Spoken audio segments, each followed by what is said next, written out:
Welcome back to The Bible is Art, where we explore the literary artistry of the Bible. And this week, we're looking at the symbolism of gold, frankincense, and myrrh. And it's both different and deeper than I originally thought. We all know the story.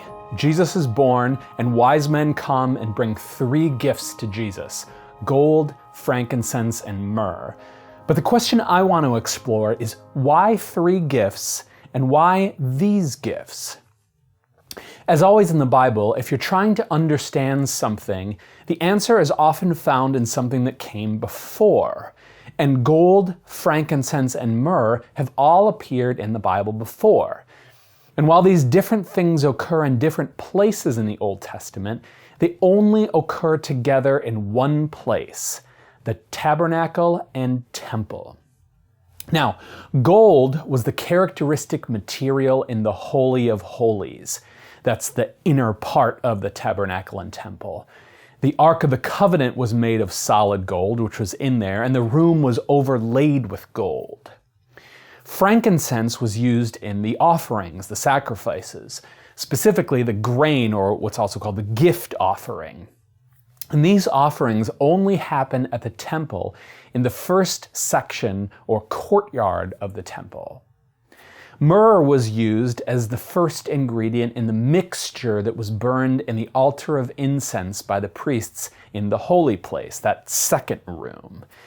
So notice, there was one material that is found in each of the 3 sections of the tent. So notice, there is one material that is found in each of the 3 sections of the temple. So what significance does that have?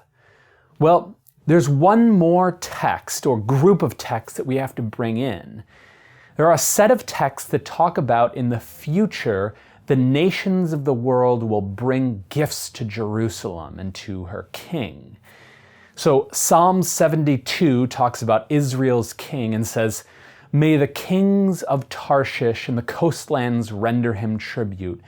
May the kings of Sheba and Seba bring gifts." And Isaiah 60, speaking of the glorious future of Israel, says, "Arise, shine, for your light has come, and the glory of the Lord has risen upon you. And nations shall come to your light, and kings to the brightness of your rising. A multitude of camels shall cover you, the young camels of Midian and Ephah. All those from Sheba shall come. They shall bring gold and frankincense, and shall bring good news and praises of the Lord." And in Solomon's life, the Queen of Sheba brought him gifts. So with these texts as backstory, we can begin to put together the pieces. These 3 gifts are brought because Jesus will be building a new temple.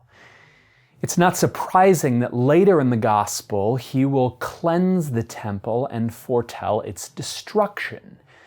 In Matthew 21, when he's cleansing the temple, he will get angry because the temple is being used for commerce instead of prayer for all nations. And even in the beginning of the gospel, the connection of the temple and all nations is here because the gifts for the construction of the new temple will be brought by foreigners, the Magi. So even as an infant, Jesus is bringing Jew and Gentile together, blessing the Gentiles in a way that the temple in Jerusalem couldn't or wasn't doing, even having been around for so many years. In the story, after the Magi offer their gifts and worship Jesus, an angel warns them of Herod and instructs them to depart another way.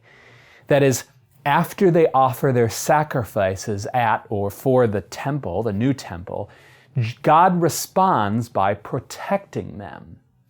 The new temple Jesus is building is already open for use. So gold, frankincense, and myrrh are not just costly gifts, but the very material for the construction of the new temple that Jesus is building, even as an infant. And that, my friends, is why the Bible is art. Thank you so much for watching this. I really appreciate this Christmas edition of The Bible is Art. If you'd like to support the channel, that would be lovely. You can do so at patreon.com/thebibleisart. If you have any questions, you can leave them below. Thank you so much. I will see you in the next video.